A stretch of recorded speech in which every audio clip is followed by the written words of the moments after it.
ଧନୁ ରାଶି ବ୍ୟକ୍ତିଙ୍କ ପାଇଁ ଅର୍ଥ ବଡ଼ ନୁହଁ ବା ପଇସା ବଡ଼ ନୁହଁ, ଆତ୍ମସମ୍ମାନ ହେଉଛି ବଡ଼।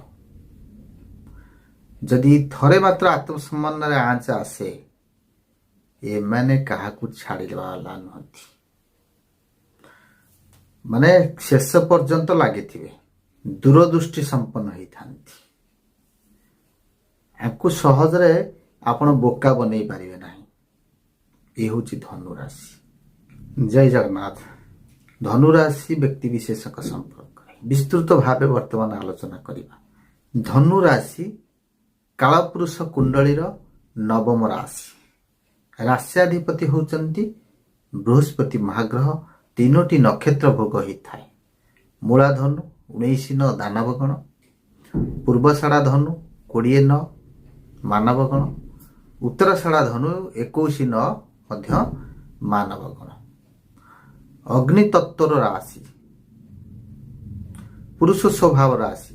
ନାମର ପ୍ରଥମ ଅକ୍ଷର ଜାଣିବେ ଯେ ଜୋ ଭ ଭି ଭୁ ଧ ଫ ତ ଭେ ହେଇଥିବ, ତେବେ ସେମାନଙ୍କର ଧନୁ ରାଶି। ରାଶ୍ୟାଧିପତି ହେଉଛନ୍ତି ବୃହସ୍ପତି। ପ୍ରଥମରୁ କହିଛି ଦ୍ୱାତ୍ମିକ ସ୍ୱଭାବ ରାଶି। ଯେତେବେଳେ ଦ୍ୱାତ୍ମିକ ସ୍ୱଭାବ ମାନେ ଦୁଇ ସ୍ୱଭାବ, ସେଥିପାଇଁ ଏମାନେ ଠିକ୍ ଭାବରେ ନିଷ୍ପତ୍ତି ନେଇପାରନ୍ତି ନାହିଁ ବା ଡିସିସନ୍ ଏମାନଙ୍କର ଟିକେ ଡୁଆଲ ରହେ।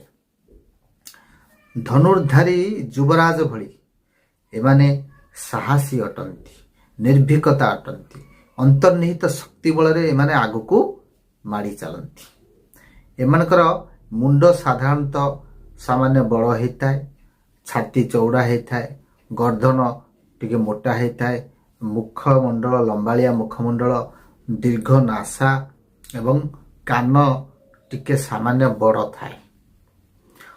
ସାମାନ୍ୟ ସ୍ଥୂଳକାୟ ମଧ୍ୟ ହେଇଥାନ୍ତି। କଣ୍ଠସ୍ୱର ଏକଦମ ସ୍ପଷ୍ଟ ହୋଇଥାଏ। ଏମାନେ ଉଚ୍ଚାଭିଳାଷୀ ହେଇଥାନ୍ତି। ଜିଜ୍ଞାସୁ ମାନେ ଜାଣିବାର ଇଚ୍ଛା ଏମାନଙ୍କ ମନରେ ପ୍ରବଳ ଥାଏ ଏବଂ ଅଧ୍ୟୟନ ପ୍ରିୟ, ଗବେଷଣା ପ୍ରିୟ, ନିର୍ଭୀକ, ସ୍ପଷ୍ଟବାଦୀ ଏବଂ ଧର୍ମପରାୟଣ ମଧ୍ୟ ହୋଇଥାନ୍ତି।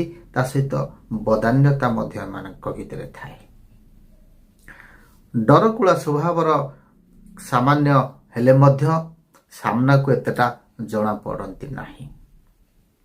ଏମାନେ ଚତୁର, ବଳବାନ, ଉଦ୍ଯୋଗୀ, ଯେକୌଣସି କାର୍ଯ୍ୟଭାର ଗ୍ରହଣ କରନ୍ତି ନିଷ୍ଠାର ସହ ସମ୍ପାଦନ କରନ୍ତି।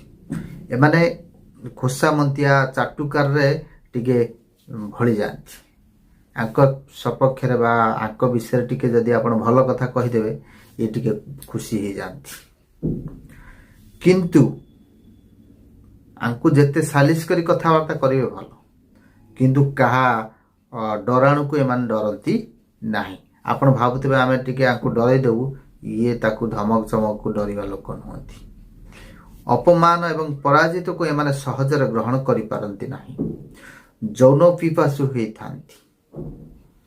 ପ୍ରେମ ବ୍ୟାପାରରେ ଏମାନେ ଅକାଟ୍ୟ ଯୁକ୍ତି, ବିଭ୍ରାନ୍ତିକର କଥା କହିବା ଦ୍ୱାରା ସଫଳତା ପାଇପାରିନଥାନ୍ତି।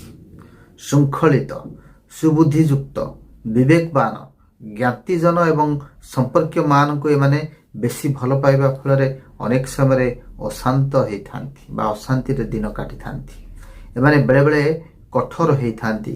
ଏକଜିଦିଆ ମନୋଭାବ ଓ ସ୍ୱେଚ୍ଛାଚାରିତା ସତ୍ତ୍ୱେ ଜୀବନସାଥୀଙ୍କ ପ୍ରତି ଇଏ ରାଶିଜାତ ବ୍ୟକ୍ତି ଅନାସକ୍ତ ନଥାନ୍ତି। ମେଷ ସିଂହ ରାଶି ଜୀବନସାଥୀ ଉପଯୁକ୍ତ। ମିଥୁନ କନ୍ୟା ମୀନ ରାଶି ଏମାନଙ୍କ ପାଇଁ ପ୍ରଯୁଜ୍ୟ ନୁହନ୍ତି। ଯଦି ବନ୍ଧୁତା କଥା ଚିନ୍ତା କରିବା, ବନ୍ଧୁ ବାନ୍ଧିବା ପୂର୍ବରୁ ଏମାନେ ଅନେକ ପରୀକ୍ଷା ନିରୀକ୍ଷା କରନ୍ତି। ଅତି ଅନ୍ତରର ସହ ବନ୍ଧୁତା ବାନ୍ଧନ୍ତି। ଏମାନେ ଡରକୁଳା ସ୍ୱଭାବ ପାଇଁ କାହା ସହ ଶତ୍ରୁତା କରିପାରନ୍ତି ନାହିଁ।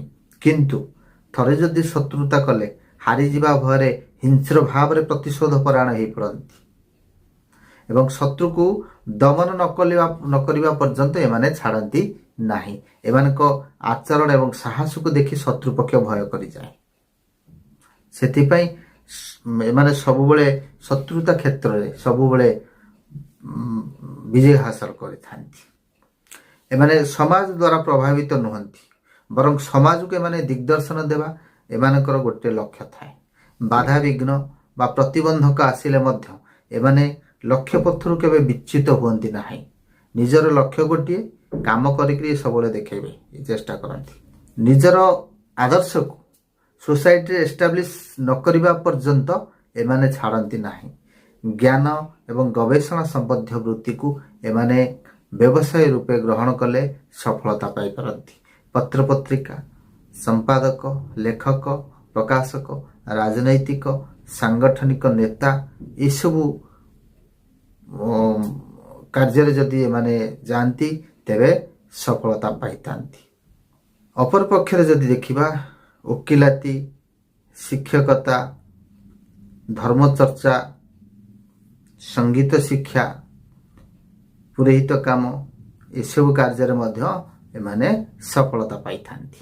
ବିଭିନ୍ନ ସଂଗଠନର ମୁଖ୍ୟ ହେବା, ପୈତୃକ ସମ୍ପତ୍ତିର ଉତ୍ତରାଧିକାରୀ ହେବା, ଖାଦ୍ୟଦ୍ରବ୍ୟ, ଗ୍ୟାସ୍, ଟିଣ, ଅଳଙ୍କାର ଏସବୁ ବ୍ୟବସାୟ ଯଦି ଏମାନେ କରନ୍ତି ତେବେ ଇଏ ସଫଳତା ପାଇଥାନ୍ତି।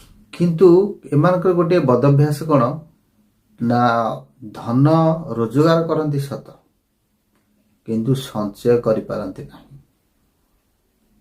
ଅଧିକ ଖୋସାମଦିଆ ପ୍ରିୟ ହୋଇଥାନ୍ତି। ଏଡ଼ିଜିଦିଆ କଠୋର ମନୋଭାବ ଯୋଗୁଁ ଅନେକ ନୈରାଶ୍ୟ ବରଣ କରିଥାନ୍ତି। ସାଂସାରିକ ଜୀବନରେ ଏମାନେ ସୁଖୀ ନୁହନ୍ତି। ଏମାନେ ଯାହା ଚାହାନ୍ତି ଜୀବନସାଥୀ ତାହା ହେଇପାରନ୍ତି ନାହିଁ, ସେଥିପାଇଁ ମନ ଭିତରେ କ୍ଷୋଭ ଥାଏ। ଶେଷ ସମୟରେ ଏମାନେ ବା ଜୀବନର ଶେଷ ପର୍ଯ୍ୟାୟରେ ଏମାନେ ଧର୍ମ ଆଡ଼କୁ ବିଶେଷ ଭାବରେ ମନ ବଳିଥାନ୍ତି। କ୍ଷଣକୋପୀ ସ୍ୱଭାବ ପାଇଁ ଅନେକ ସମସ୍ୟାର ସମ୍ମୁଖୀନ ହୋଇଥାନ୍ତି। ବଦାନ୍ୟତା ପାଇଁ ଅର୍ଥଭାବର ସମ୍ମୁଖୀନ ହୁଅନ୍ତି। ଏମାନେ ଅନେକ କଥା ଗୋପନୀୟ ରଖିବାକୁ ପସନ୍ଦ କରନ୍ତି, ଯାହା ପାଇଁ ଏମାନେ ଚିନ୍ତାରେ ରୁହନ୍ତି। ନିଜର ଦୁଃଖକୁ କାହାରି ଆଗରେ ଏମାନେ ସେୟାର କରିବାକୁ ଏତେଟା ପସନ୍ଦ କରନ୍ତି ନାହିଁ। ସୁଖାଦ୍ୟ ପ୍ରିୟ, ଗ୍ୟାସ୍, ଏସିଡିଟି, ଉଦର ରୋଗ, ବ୍ଲଡ଼ ପ୍ରେସର, ଓଭରୱେଟ୍ ରୋଗ ଏସବୁ ରୋଗ ଏମାନଙ୍କ ପାଇଁ ସାଧାରଣ ହୋଇଥାଏ। ବାତ, ପକ୍ଷାଘାତ, ଦୁର୍ଘଟଣା ମଧ୍ୟ ଏମାନଙ୍କ ପାଇଁ ସାଧାରଣ ହୋଇଥାଏ। ଏମାନେ ଧର୍ମ ବିଶ୍ୱାସୀ ହେଇଥିବାରୁ ପୂଜାରୀ, ପୁରୋହିତ, ପଣ୍ଡିତ ଓ ଧର୍ମ ପ୍ରଚାରକ ମଧ୍ୟ ଏମାନେ ହେଇପାରିଥାନ୍ତି। ଏମାନଙ୍କର ଆଉ ଗୋଟିଏ ବିଶେଷ ଗୁଣ ହେଉଛି କ'ଣ, ଏମାନେ ଡିସିସନ୍ ତାଙ୍କର ମନେ ମନେ ନେଇଥାନ୍ତି। ଯଦିବା ଡୁଆଲ ଡିସିସନ୍, କିନ୍ତୁ ଏମାନେ କାହା କଥାକୁ ଏତେ ସହଜରେ ଗ୍ରହଣ କରନ୍ତି ନାହିଁ। ଆପଣ ଗୋଟେ କଥା ଯଦି କହିବେ, ସେ ଶୁଣିବେ, ଆପଣ ଭାବିବେ ଯାହା ହଉ ସିଏ ପୁରା ମୋ କଥାକୁ ଶୁଣିଲା, ଅକ୍ଷରେ ଅକ୍ଷରେ ପାଳନ କରିବ ବା ମୋ କଥା ଅନୁସାରେ ଚାଲିବ। ବାସ୍ତବରେ ସେ ସେୟା ନୁହଁ। ସେ ଯାହା ନିଷ୍ପତ୍ତି ନେବେ, ସେ ଯାହା ଭାବିଥିବେ ସେଇଟା ଠିକ୍ ବୋଲି ଭାବନ୍ତି ଏବଂ ତାହା ହିଁ କରନ୍ତି। ଆଉ ସେ ଯେଉଁ କାମରେ ଲାଗିଥିବେ ସେ କାମ ଶେଷ ନ ହେବା ପର୍ଯ୍ୟନ୍ତ ସେ ସେଇ କାମରେ ହିଁ ଲାଗି ରହିଥାନ୍ତି। ସଫଳତାର ଶୀର୍ଷରେ ନ ପହଞ୍ଚିବା ପର୍ଯ୍ୟନ୍ତ ସେ କେବେ ତାକୁ ଛାଡ଼ନ୍ତି ନାହିଁ। ଯେଉଁ ରେସ୍ପନ୍ସିବିଲିଟି ସେ ନେଇଥାନ୍ତି ସେ ରେସ୍ପନ୍ସିବିଲିଟିକି ମଧ୍ୟ ଗୋଟେ ବାହାଘର ହେଉଛି, ଗୋଟେ ବ୍ରତଘର ହେଉଛି, ଗୋଟେ ଭୋଜି ହେଉଛି, କ'ଣ ଗୋଟେ ଫଙ୍କସନ୍ ହେଉଛି, ଆପଣ ଯଦି ତାକୁ ଗୋଟେ ଦାୟିତ୍ୱ ଦେଇଛନ୍ତି ସେ ଦାୟିତ୍ୱଟାକୁ ସୁରୁଖୁରୁରେ ଏବଂ ଖୁବ୍ ସୁନ୍ଦର ଭାବରେ ସୁଚାରୁ କରନ୍ତି। ସେଇଟା ଗୋଟେ ତାଙ୍କର ବଡ଼ ପ୍ଲସ୍ ପଏଣ୍ଟ। ଯଦି ଦେଖିବା ଶୁଭ ବାର ତାଙ୍କ ପାଇଁ ହେଉଛି ଗୁରୁବାର, ମଙ୍ଗଳବାର ମଧ୍ୟ ଶୁଭ, ରବିବାର ମଧ୍ୟ ଶୁଭ ହୋଇଥାଏ। ଶୁଭ ସଂଖ୍ୟା ହେଉଛି 9। ଯଦି ନ୍ୟୁମରୋଲୋଜି ଭାବରେ ଦେଖିବା, ନ୍ୟୁମରୋଲୋଜି ନମ୍ବର ଯେହେତୁ ରାଶିଆଧିପତି ହେଉଛନ୍ତି ବୃହସ୍ପତି ମହାଗ୍ରହ, ବୃହସ୍ପତିଙ୍କର ନମ୍ବର ନ୍ୟୁମରୋଲୋଜି ନମ୍ବର ହେଉଛି 3।